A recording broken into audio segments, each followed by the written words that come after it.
Sigmund Freud was a famous psychologist. He had a theory about our minds. He said our personality has three parts. These parts are the id, the ego, and the superego.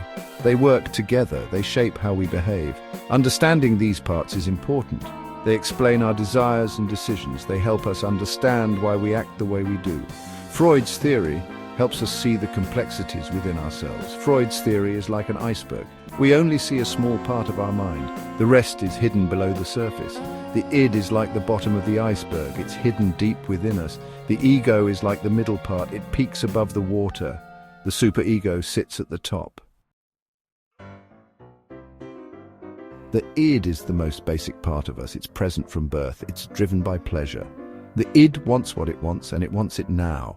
It doesn't care about rules or consequences. Imagine a hungry baby crying for food. The baby doesn't care about anything else. It just wants to be fed.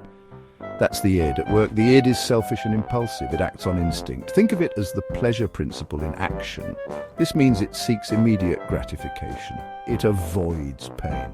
Imagine you see a delicious cake in a bakery window. Your ID might say, "I want that cake now." It doesn't matter if you just ate or if you can't afford it. The id only cares about satisfying its desires. As we grow, we develop the ego. The ego understands that we can't always get what we want. It's the rational part of our personality.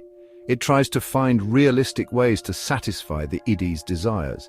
The ego considers the consequences of our actions. The ego operates on the reality principle. It understands that there are rules in society. It knows we can't always act on our impulses.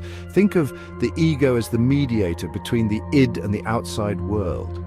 In the cake example, the ego would say, "Let's find out how much the cake costs," or maybe "Let's wait until we have enough money."